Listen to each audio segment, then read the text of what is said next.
Hello les rocs, merci de nous accueillir pour ce tout premier numéro de Talk Rock.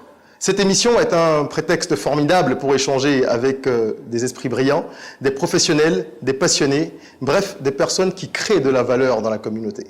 À l'Académie Rock, nous encourageons chacun à rêver, oser, créer. Et après avoir créé, à croire et à croître. Qui dit croissance dit progression. Qui dit progression dit cheminement. Qui dit cheminement dit voie. C'est ce qui nous intéresse aujourd'hui, la voie. On entend souvent dire qu'il faut trouver sa voie pour réussir dans la vie. Vaste programme, n'est-ce pas? Comment trouver sa voie dans un monde qui va à une allure folle, où les possibilités sont aussi nombreuses que brumeuses, constituant finalement un brouillard pour l'esprit, et dans un monde qui est challengé par des événements de toutes sortes, tels que le coronavirus qui nous a frappé cette année de plein fouet. Comment trouver sa voie? Comment savoir à quoi l'on est peut-être prédestiné? Comment savoir, comment identifier son but dans la vie pour avancer? Nous allons tenter de répondre à ces questions avec une personne qui en sait tout un rayon sur le sujet. Alex Balogou, bonjour. Bonjour. Vous êtes coach en développement personnel et vous dites que vous êtes un stratège du progrès, n'est-ce pas? Alors un stratège du progrès qui réfléchit aux problèmes de la société, si je peux résumer ça ainsi, pour accompagner aussi bien les particuliers que les entreprises dans leur évolution, devrait nous éclairer sur une question primordiale, parce que si vous réfléchissez aux problèmes de la société, il y en a un qui est crucial. Je ne sais pas s'il faut l'appeler problème ou préoccupation. Toujours est-il que trouver sa voie est capital. C'est votre discours. Je le partage, nous le partageons à l'Académie Rock, mais ce n'est pas toujours facile de le faire entendre, n'est-ce pas, à tout le monde. Et ma première question, pour aller au cœur du sujet, serait la suivante. Qu'est-ce qui fait aujourd'hui que la société en arrive à restreindre la réussite à l'argent? C'est-à-dire que vous avez une grande majorité de la population, surtout au niveau des jeunes, qui est obnubilée par l'argent. Obnubilé uniquement par l'argent ou les possessions matérielles. À votre avis, pourquoi cette époque, celle que nous traversons, met autant l'accent sur l'argent? J'ai vu une image de Mark Zuckerberg, le fondateur de Facebook, quand il était au Nigeria, je pense récemment. Donc quand il était au Nigeria, il avait porté un t-shirt, un jean, et j'ai vu les Nigérians, ils ont placé sa photo à côté et la photo d'un Nigérian qui était en chemise, avec des chaînes, avec des chaussures. Et sur l'image, ils ont écrit que Mark Zuckerberg vaut des millions, des milliards. Mais l'apparence, c'est environ peut-être 200 ou 300 $. Très sobre. Oui. Mais de l'autre côté, sa valeur ne dépasse pas 500 000 $. Et tout ce qu'il porte fait environ 400 000 $. Donc, je pense que nous sommes dans un environnement qui valorise le matériel. Lorsque vous n'avez pas de voiture, on dit que vous êtes pauvre. Alors que c'est pas vrai. Et si Wole Soyinka, l'un des plus grands écrivains que ce monde ait connu, s'il n'a pas de voiture, il est toujours grand. Si Nelson Mandela n'a pas de maison, il est toujours grand. Mais notre environnement est axé, focalisé, centré sur la valeur, sur le matériel et sur l'argent. Déjà, ça commence à la maison. Lorsque les parents achètent un cadeau, cadeau d'anniversaire, cadeau de Noël, cadeau de fête d'année, quelque chose, à leurs enfants, combien achètent les livres? Combien achètent des contenus de valeur? Mais plutôt, on achète des habits, on achète des chaussures. Donc, cette éducation, ça veut dire que déjà, ça ramène l'enfant à penser que quand quelqu'un m'aime, il me donne du matériel. Quand quelqu'un m'aime, il me donne des chaussures. Ce qui fait que aussi, nous avons des problèmes au niveau des femmes qui pensent que si tu m'aimes, donne-moi des cadeaux. Si tu m'aimes, achète-moi des choses. Donc, ça commence déjà à la maison. Ce que vous dites est profond, c'est-à-dire on serait face à un mal qui est enraciné dans la culture ou en tout cas dans les pesanteurs socioculturels. Exactement, exactement. Où on est dans notre environnement, on interprète le succès par le bien matériel. Et ce qui fait qu'un jeune peut avoir un portable qui lui coûte 500 000 alors qu'il n'a pas une entreprise et il dit je cherche l'argent pour créer mon entreprise. Absolument. C'est vrai. Et ça me rappelle justement des questions qui me reviennent assez souvent lorsque je vais donner des formations ou des conférences et que je pose la question suivante aux jeunes. Qu'est-ce que vous avez envie de faire de votre vie qu'est-ce que vous avez envie de réaliser? Où vous voyez-vous dans 10 ans? J'entends souvent cette réponse et ça me fait sourire. Je veux être riche. Enfin, déjà, ce n'est pas un métier, n'est-ce pas, on est d'accord, ce n'est pas une profession, ce n'est pas une vocation non plus, mais il y a un genre de distorsion dans la perception des jeunes et c'est assez difficile aujourd'hui de parler à des plus jeunes et de leur dire qu'il est primordial de trouver leur voie. Comment parviendriez-vous à faire entendre raison, si je peux le dire ainsi, à un jeune? Votre vie à vous-même déjà est un témoignage, n'est-ce pas, de ce qu'en trouvant sa voie, on peut se réaliser. Parce que je rappelle pour les gens qui nous suivent et qui ne le sauraient pas, que vous venez quand même de loin, vous avez traversé des épreuves assez difficiles. Personnellement, vous nous en parlez un peu. Mais on peut considérer que c'est un cas isolé. Comment vous pourriez convaincre un jeune aujourd'hui de lui dire, écoute, petit frère, petite sœur, ce qu'il y a lieu de faire, c'est déjà de te poser et d'essayer d'identifier ta voie. Moi, je le vois bien, vous regardez et dire, oui, c'est bien beau, mais non, je veux de l'argent. Vous parliez du portable, n'est-ce pas? Par exemple, comment vous pouvez convaincre un jeune? D'abord, il faut comprendre que personne ne s'est créé. Personne n'a décidé de venir ici. Et c'est comme nous avons été créés par Dieu, par quelqu'un, et qui, bien sûr, a établi une voie pour chacun de nous. Et en voulant établir cette voie, a déposé des outils en nous pour pouvoir occuper cette place. Si je vous envoie à la guerre en tant que pays, en tant que soldat, je vais vous équiper. Donc chacun de nous a été équipé pour occuper une place donnée. Un jeune et qui se dit « je veux de l'argent, c'est la chose la plus importante pour moi », j'ai l'habitude de dire, étant anglophone, que « if you follow money, you end up mourning ». Oui. Tu suis l'argent, tu deviens l'esclave de l'argent et demain dans ta vie, tu finiras par regretter.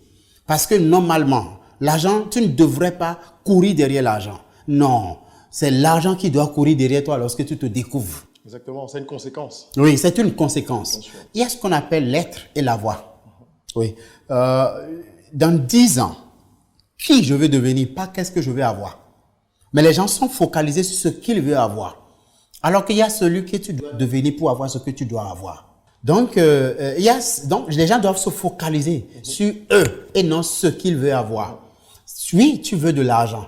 Après 10 ans, tu as 10 millions de dollars ou tu as 10 millions de francs CFA. Et après 10 ans, est-ce que tu auras toujours l'argent?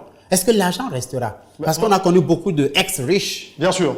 Moi, je comprends tout à fait, je partage cet avis, mais ce qu'il faut qu'on comprenne, et là on doit apporter de la lumière, c'est que ce n'est pas facile pour tout le monde de le percevoir. Parce qu'on a des pesanteurs socio-culturelles, on en parlait un peu tout à l'heure, qui sont très fortes. Le lien entre la mission terrestre et l'aisance matérielle n'est pas toujours garanti.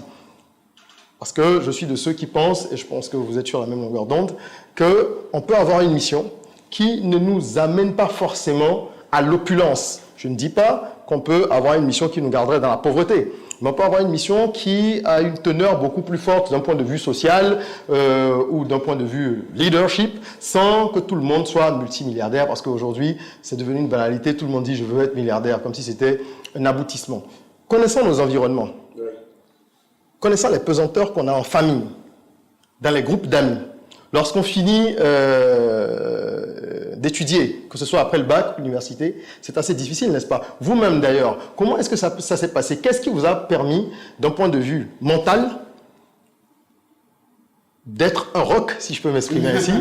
Qu'est-ce qui vous a permis de tenir lorsque vous êtes parti de chez vous, après un conflit, je pense, familial, une mésentente avec votre père, qui vous a donc mené, cette mésentente vous a mené à prendre votre indépendance de façon prématurée, à vous retrouver dans des conditions très difficiles, à survivre même, pour le dire ainsi. Qu'est-ce qui vous permettait de tenir pendant ce temps? Qu'est-ce qui vous faisait croire que vous aviez un grand destin et qu'il y avait des choses à réaliser? Pour ne pas lâcher, pour parler simplement, comment faisiez-vous? Merci. Pour être plus explicite, j'avais dit à mon père que je voulais voyager, que je voulais aller en Allemagne. Et il avait commencé les démarches, il a dépensé pour cela. Et après un moment, il dit que ça ne marche pas. J'ai dépensé de l'argent, donc tu as pris ta part d'héritage. J'avais 19 ans et c'est comme ça, je me suis retrouvé dans la rue. Et il dit, je ne veux plus te voir, je ne veux plus rien avoir avec toi. Je me suis retrouvé dans la rue et J'ai dû survivre. Maintenant, comment est-ce que j'ai fait? La toute première chose, c'était que moi, je prends toujours les situations ou les défis, je prends toujours les situations de la vie, les défis de la vie comme un défi. Donc, j'ai pris ça comme un défi et je me suis dit que mon père, un jour, va regretter ce qu'il a fait. Et pour lui payer, pour lui rendre ça, je devais réussir. Donc, c'était ma motivation pour réussir dans la vie. Et quand je travaillais dans la toilette publique, et je nettoyais la toilette et que je dormais à l'intérieur de cette toilette, j'avais dans mon cœur que je dois réussir. Je suis anglophone, mais je parle français. Ouais. Et la plupart du temps, les gens n'arrivent même pas à cerner si je suis francophone ou anglophone. Et ce désir de comprendre la langue, ce désir de perfectionnement venait parce que je dois réussir. Je passe aussi aujourd'hui sur presque toutes les chaînes de télévision. Pourquoi? Parce que j'avais ce désir de réussir. Je voulais que mon père me regarde à la télé. Ouais, c'est vrai qu'aujourd'hui, ouais. oui, c'est vrai qu'aujourd'hui, ce n'est plus ce qui me tient à aller en haut, parce que cet objectif est réalisé depuis. Donc, à un niveau donné, j'ai vu que je ne devrais pas, ça ne devrait pas être mon objectif pour réussir. Exactement, c'est ce que j'allais vous poser comme question. Ah, d'accord. C'était important au départ. Parce que je ne savais pas ce qu'était trouver savoir, tout ça. Bien sûr. Oui. Donc, c'était important au départ. Ça m'a aidé quand même. C'était comme une boussole. Donc, mais après, j'ai compris que j'ai un destin qui est au-delà de ce que mon père m'a fait. Ça a été un peu, on va dire, un genre de ressort, cette situation. Exactement. Donc, la mésentente, finalement, si je comprends bien, s'est transformée en source de motivation. Merci. Pas s'être transformé, je l'ai transformé. En source de motivation. Oui. Ça veut dire que les difficultés devraient être transformées, en tout cas prises par les gens qui les vivent, comme un trampoline, comme un ressort, pour pouvoir aller plus haut. Exactement. C'est ce que vous voulez dire. Oui. Comme on le dit en anglais, when you are rejected, rejection is a proof of redirection. Yeah. Lorsqu'on vous rejette quelque part, ça ne veut pas dire d'arrêter. Ça veut dire simplement qu'il faut voir autrement. Regardez la femme là, la femme qui a écrit le livre Harry Potter, J.K. Rowling, et qui a rédigé le livre. Elle est allée dans la première maison d'édition, rejetée, troisième, quatrième, 10e rejetée. C'est la 14e qui a accepté. Exactement. Mais si elle avait accepté le rejet pour dire ça a été rejeté, ça n'a pas de valeur, parce que des fois quand c'est rejeté, ça veut dire que la personne ne connaît pas la valeur de ce que vous avez.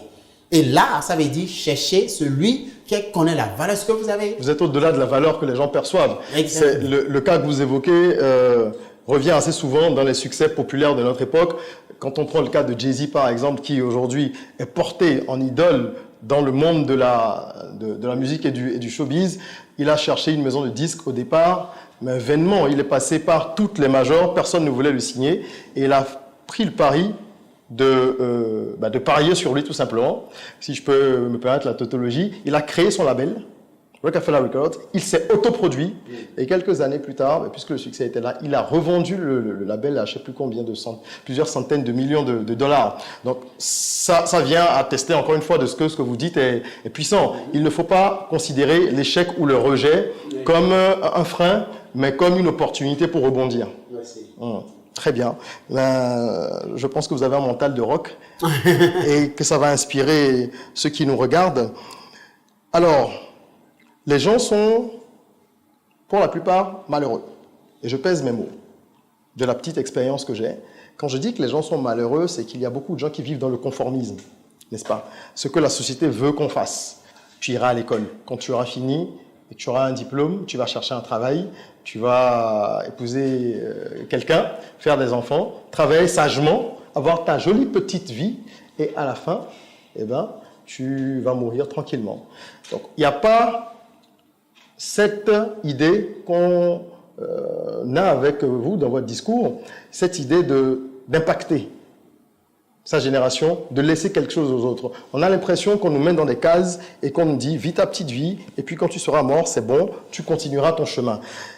Et quand vous creusez un petit peu, que vous parlez avec les gens, même ceux qui réussissent en apparence, c'est-à-dire qu'ils ont les apparats du succès, donc tout ce qui brille, qui est un peu chatoyant, au final, ils vous disent « Ah, j'ai l'impression que j'ai raté quelque chose, j'ai l'impression qu'il me manque une pièce dans mon puzzle, il y a un vide, il y a ceci, il y a cela ». Est-ce que finalement, on est donc dans une société de l'usurpation et comment est-ce qu'on peut faire pour inverser la tendance? D'abord, comment est-ce qu'on peut amener le maximum de personnes à comprendre que l'environnement ne devait pas décider pour leur vie. C'est ça. Ils doivent apprendre à décider pour leur propre vie.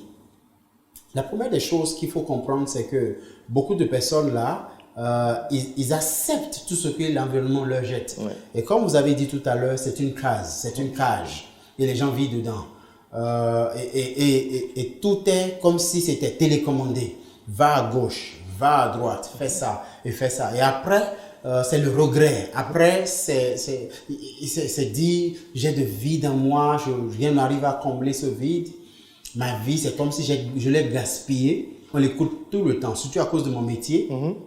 Je rencontre des gens qui ont même fait de l'argent, beaucoup d'argent, mais se rendent compte aujourd'hui que l'argent qu'ils voulaient avant, aujourd'hui, ils ont l'argent, mais ça ne répond pas toujours à ce vide qui est en eux. Donc, ils se demandent, mais qu'est-ce qui reste? Parce que ce qui reste, normalement, ne devait pas être ce qui reste, mais devait être l'essentiel. Donc, l'essentiel a été raté depuis le départ. C'est la faute à qui? C'est la faute, on l'a dit, à la société. Est-ce que c'est la faute aux parents aussi, quelque part? Oui, on dira la faute d'abord, c'est au niveau de notre environnement, au niveau de la société. Et quand je parle de la société, je parle en même temps des parents. Ouais. Qui sont des fois, ou la plupart du temps, aveugles par rapport au potentiel de leurs enfants.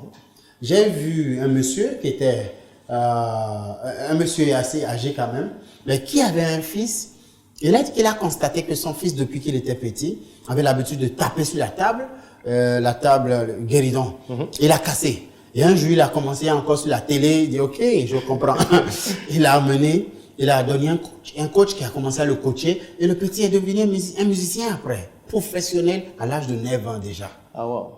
Parce que son père a su identifier. C'est ça. Mais dans notre environnement, d'abord, on n'identifie pas. Deux, quand on remarque, on tue. Tais-toi, l'adulte, ce sont les adultes qui parlent. Ça, ce n'est pas un métier.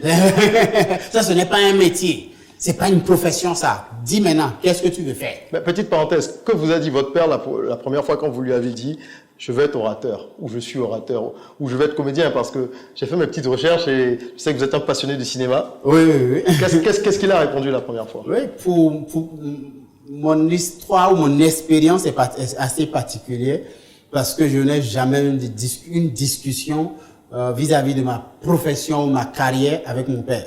Okay. Oui, mon père, c'est quelqu'un qui sort, qui revient le soir, vous avez mangé, il va dormir. Je n'ai jamais eu cette occasion de discuter avec lui, même si je l'ai voulu.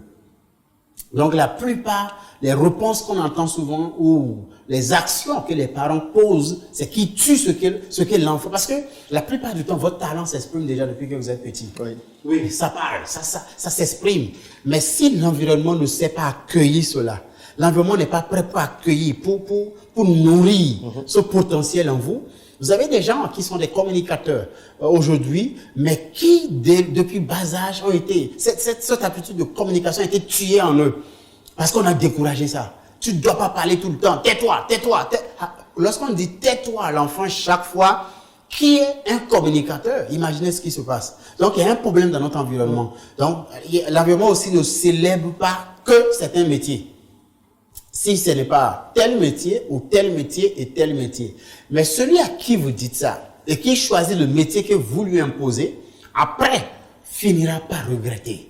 J'ai entendu des gens de 50 ans dire, j'ai gaspillé ma vie.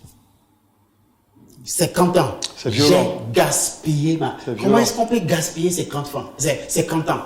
Comment est-ce qu'on peut passer 45 ans de sa vie et dire, je l'ai vécu pour rien?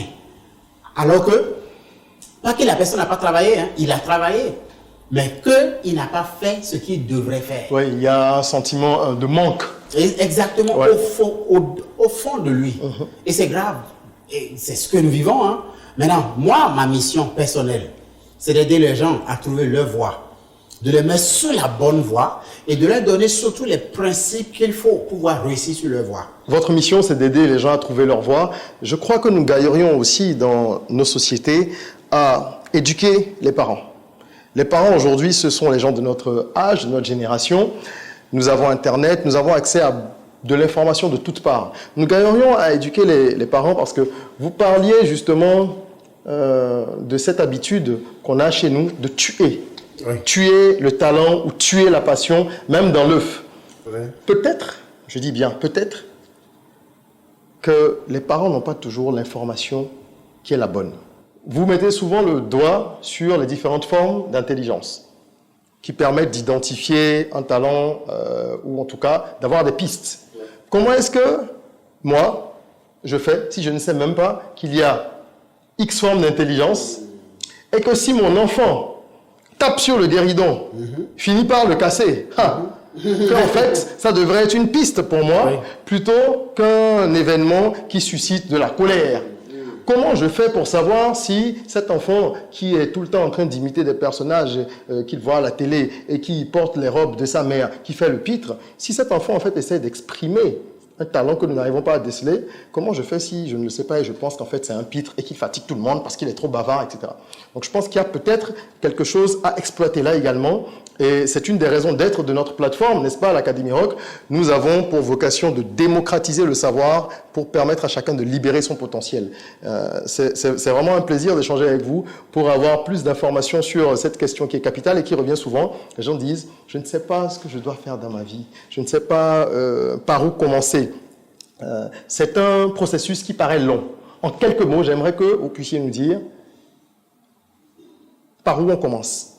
Parce que pour moi, c'est comme labourer un champ de 1000 hectares. Quand vous dites à quelqu'un, il faut que tu trouves ta voie, il dit, oui, d'accord, c'est une belle phrase, mais je fais comment? Quels sont les outils pour parvenir justement à identifier ses talents, ses objectifs, son but, sa mission de vie? Le talent, c'est ce qui vous vient naturellement. Oui, pour moi, c'est la communication, c'est parler, c'est échanger avec les gens, c'est parler devant un public. Et donc, qu'est-ce qui vous vient naturellement? Calculer, compter, chanter, courir, écrire. Qu'est-ce qui vous vient naturellement? Quelle est cette chose que quand vous faites, ça émerveille les autres? Et ça apporte surtout une solution aux problèmes des autres ou ça apporte un confort. Pour quelqu'un, c'est la comédie. Oui, on va pas tous porter les cravates. Donc, pour quelqu'un d'autre, c'est la comédie. Pour quelqu'un d'autre, donc, quel est ce talent que vous avez? Et surtout, les gens apprécient ça déjà chez vous. C'est vous qui, peut-être, vous ignorez ça. Et la plupart du temps aussi, on se dit, c'est juste quelque chose que je fais. C'est juste quelque chose, c'est peut-être votre métier. Moi, ma grand-mère avait l'habitude de me dire quand j'étais très petit, elle me disait, toi, tu seras un avocat parce qu'on ne t'attrape jamais. Tu as toujours des manières de tourner. Vous êtes un petit roublard. Oui. Donc, elle me disait que tu seras un avocat. Donc, je pensais que, donc, c'était déjà une piste. Parce que c'est dans ce qu'on appelle l'intelligence linguistique. Dans l'intelligence linguistique, c'est la capacité de parler, la capacité de convaincre, de se défendre. Donc, ma grand-mère voyait ça et disait que tu seras un avocat. Donc, imagine, si j'avais déjà, dès l'âge qu'elle a dit ça, j'ai pris cette voie. Au moins, j'allais développer les aptitudes et les capacités de convaincre et de communiquer. Mais la plupart du temps, c'est négligé, comme ça a été aussi négligé chez moi, parce que même si elle a dit ça, après je voulais devenir comptable, après je voulais devenir, donc il y a tout ça. Les métiers classiques. Oui, donc je pense que c'est important d'identifier d'abord son talent. Oui, ce qui nous vient naturellement, ce qu'on fait de façon. J'ai l'habitude de dire, il y a quelque chose que tu sais faire que personne ne peut faire. Même si quelqu'un peut faire ce que tu peux faire, personne ne peut faire ce que tu peux faire de la façon dont tu peux le faire. Ah, c'est bien ça. Est-ce que vous pourriez le redire, s'il vous plaît? Je dis, il y a quelque chose que tu sais faire que personne ne peut le faire. Même si quelqu'un peut faire ce que tu peux faire, personne ne peut faire ce que tu peux faire de la façon dont tu peux le faire.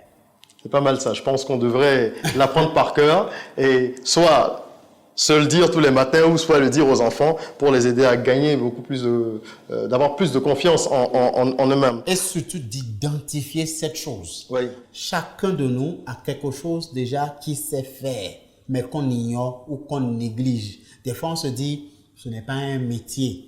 Des fois, on se dit, qu'est-ce que les gens vont dire? Des fois, on se dit, est-ce que je vais laisser mon master en ceci et aller m'engager? Je vais devenir, j'ai par exemple, j'ai connu quelqu'un, une femme d'ailleurs, et qui est en gestion de ressources humaines dans une entreprise, mais en réalité, elle est animatrice.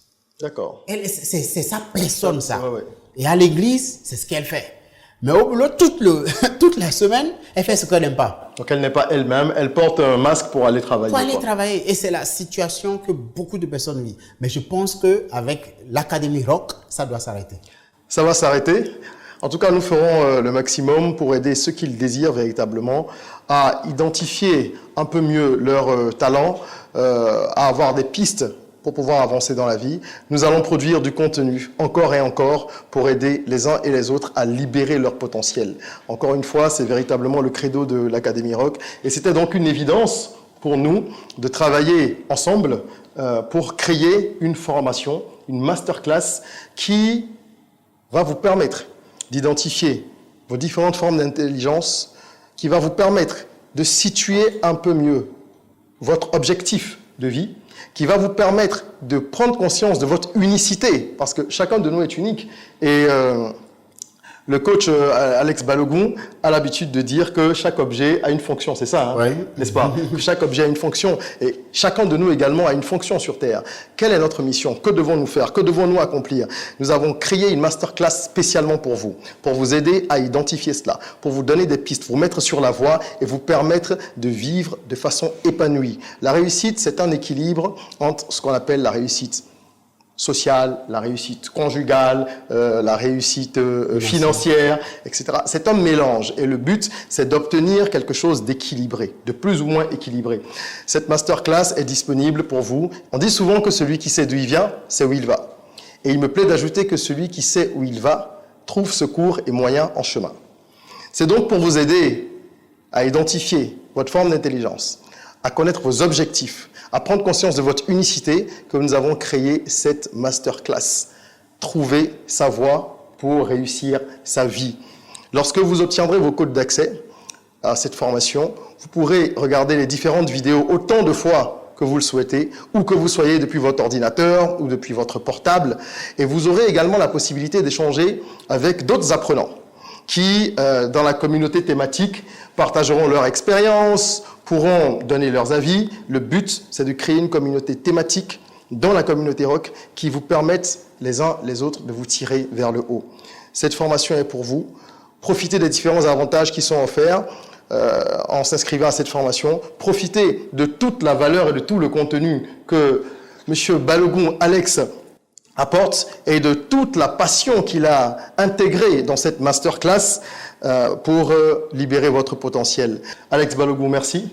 Ce fut un plaisir de vous avoir reçu. Je vous invite à vous abonner à notre chaîne YouTube, notre page Facebook et sur tous les autres réseaux sociaux de l'Académie Rock. Retrouvez-nous également sur www.academyrock.com pour suivre notre actualité et profiter des différents contenus que nous mettons en ligne. Merci encore, à très bientôt et en attendant qu'on se revoie, prenons soin de nous, de notre corps et surtout de notre mental. Soyons rock.